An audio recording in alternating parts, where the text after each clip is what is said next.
మనోహర్ లాల్ త్రివేది మంచి అధ్యాపకుడు.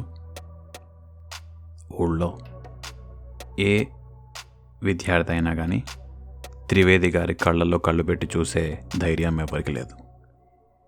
త్రివేది గారు తన అనుభవంలో చాలామంది విద్యార్థులకి పాఠాలు చెప్పారు.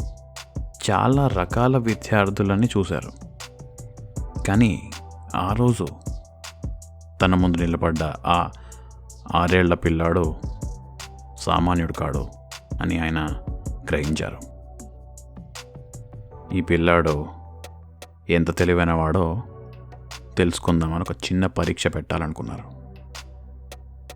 ఒక పుస్తకం తీసి చదవడం స్టార్ట్ చేసి ఒక పదాన్ని కావాలని తప్పుగా పలికారు. తప్పుగా పలికిన వెంటనే ఆ 6 ఏళ్ల పిల్లాడు ఆ పదం యొక్క సరైన ప్రొనౌన్సియేషన్ అంటే సరిగ్గా ఎలా పలకాలో చెప్పారు. ఈ 6 ఏళ్ల పిల్లాడిని తన తెలివితేటల్ని పొగుడుదామనుకునే లోపలే ఈ 6 ఏళ్ల పిల్లాడు త్రివేది గారి పక్కనున్న కర్రను తీసి త్రివేది గారిని 2 దెబ్బలు కొట్టి ఆ కర్రను మళ్ళీ త్రివేది గారి పక్కనే పెట్టేశారు. చూసిన వాళ్ళందరూ షాక్. అయ్యో, త్రివేది గారిని ఈడు కొట్టాడా 6 ఏళ్ల పిల్లాడు, అయ్యో. ఆ షాక్లోంచి కోలుకున్న వెంటనే ఆ తండ్రి తన కొడుకు చేసిన తప్పుని సరిదిద్దడానికి శిక్షించడానికి ముందుకొచ్చాడు. కానీ త్రివేది గారు తండ్రిని ఆపేసి తుమ్నే ఐసా క్యూ కియా బేటే అంటే ఇలా ఎందుకు చేసావు నాన్న అని అడిగారు. అప్పుడు ఆ చిన్నపిల్లాడు ఏమన్నాడంటే, అయ్యా, నేను చేసిన పని తప్పని నాకు తెలుసు, కానీ నేను పొగరుగా కానీ లేకపోతే మీ పట్ల గౌరవం లేకుండా కానీ ప్రవర్తించాలని నా లక్ష్యం కాదు.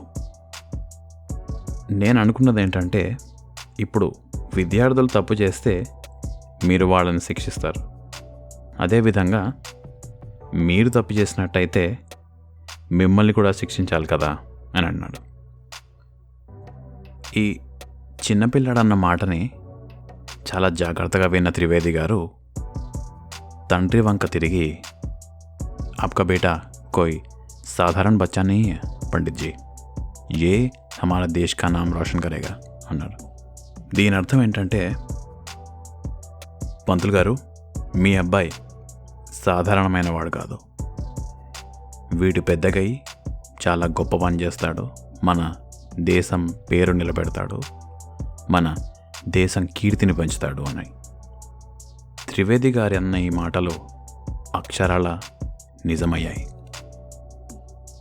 ఈ చిన్నపిల్లాడి పేరు చంద్రశేఖర్ తివారీ. పెద్దగా అయిన తర్వాత మనకందరికీ తెలిసిన వ్యక్తి పూజ్య చంద్రశేఖర్ ఆజాద్గా పిలువబడ్డారు. భగత్ సింగ్, సుఖ్దేవ్ థాపర్ మరియు శివరాం హరిరాజ్ గురు వంటి ఎంతోమంది విప్లవకారుల మనసులో ధైర్యాన్ని, నిజాయితీని, త్యాగాన్ని నింపిన గొప్ప వ్యక్తి చంద్రశేఖర్ ఆజాద్. చంద్రశేఖర్ ఆజాద్ గారు చంద్రశేఖర్ తివారీ లాగా జూలై 23, 1906 సంవత్సరం భావ్రా అనే ఊళ్ళో పుట్టారు. ఈ ఊరు మధ్యప్రదేశ్లో ఉంది. ఆ రోజుల్లో మనం బ్రిటిష్ వారి కింద నలిగిపోతూ ఉన్న రోజు. మొత్తం దేశంలో అందరి మనసులో ఒకటే ధ్యేయం, ఒకటే లక్ష్యం, మన దేశ స్వాతంత్రం. ఈ స్వాతంత్రం కోసం కొన్ని వేల లక్షల మంది తమ ప్రాణత్యాగం చేశారు. స్వాతంత్రం కోసం పోరాడి ఇంకా ప్రాణాలతో మిగిలిన వాళ్ళు తమ లక్ష్యాన్ని అంత సులువుగా వదులుకోవాలనుకోలేదు. ఇలాంటి సమయంలో చంద్రశేఖర్ ఆజాద్ ఈ భూమి మీద అడుగుపెట్టడం జరిగింది. ఇంత పేదరికం నుంచి ఇంత గొప్ప వ్యక్తి వస్తారు అని ఎవ్వరూ అనుకోలేదు. తండ్రి సీతారాం తివారీ, తల్లి జగరాణీదేవి. సీతారాం గారి జీవితంలో కటిక పేదరికం ఒక ఎత్తు అయితే దురదృష్టం ఇంకో ఎత్తు. మొదటి భార్యతో కలిగిన సంతానం చిన్నప్పుడే కన్ను మూసేసరికి మొదటి భార్య నుంచి వేరు కావాల్సి వచ్చింది. రెండో భార్య పెళ్ళైన కొన్నాళ్లకే కన్ను మూశారు. ఇప్పుడు మూడో భార్య జగరాణీదేవి. జగరాణీదేవితో పాటు కలిగిన ముగ్గురు బిడ్డలు అతి చిన్న వయసులో ఉన్నప్పుడే ముగ్గురు కూడా కన్నుమూశారు. ఫారెస్ట్ డిపార్ట్మెంట్లో ఉన్న ఉద్యోగం పోయింది. ఉద్యోగం ప్రభుత్వ గార్డెన్లో దొరికింది.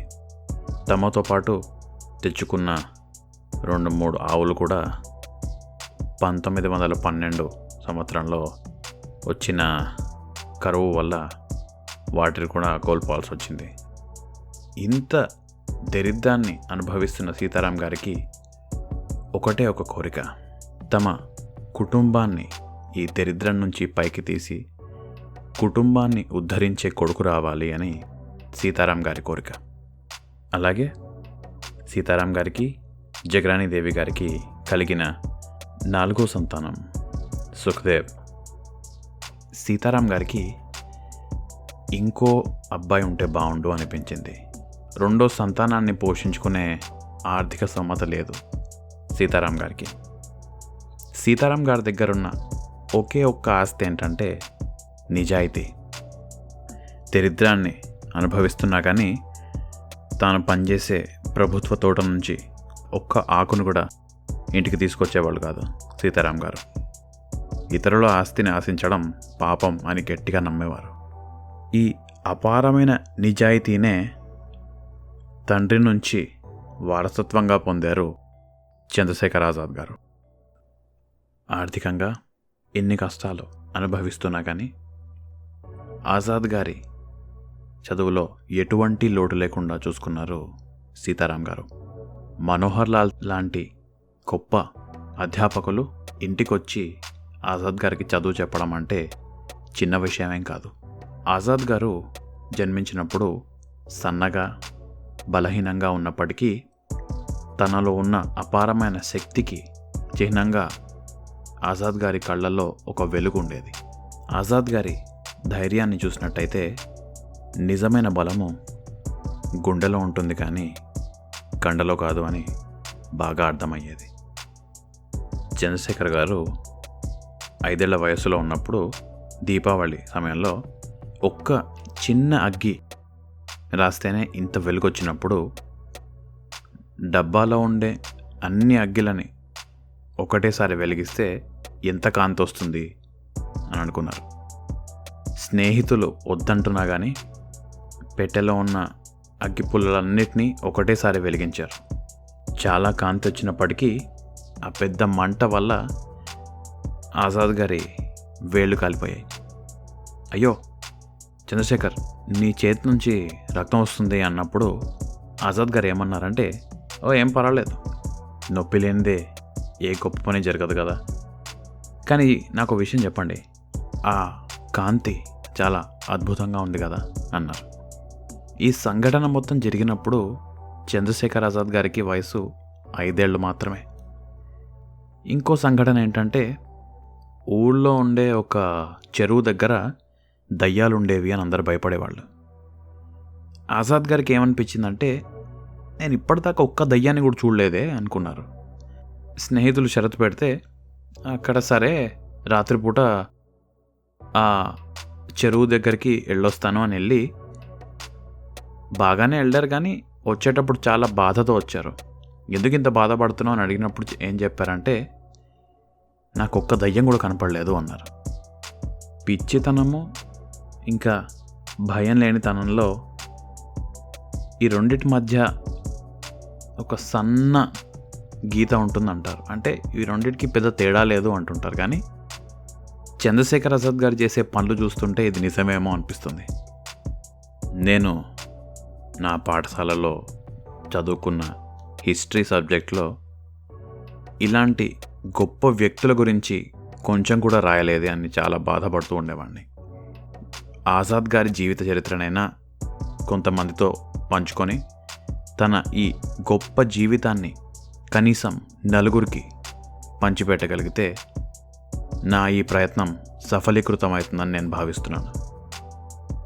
ఆజాద్ గారి జీవిత చరిత్ర ఒక్క ఎపిసోడ్లో సరిపోదు.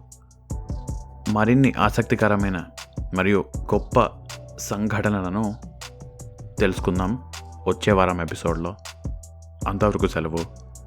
నేను మీ ఫణి చిదెళ్ళ.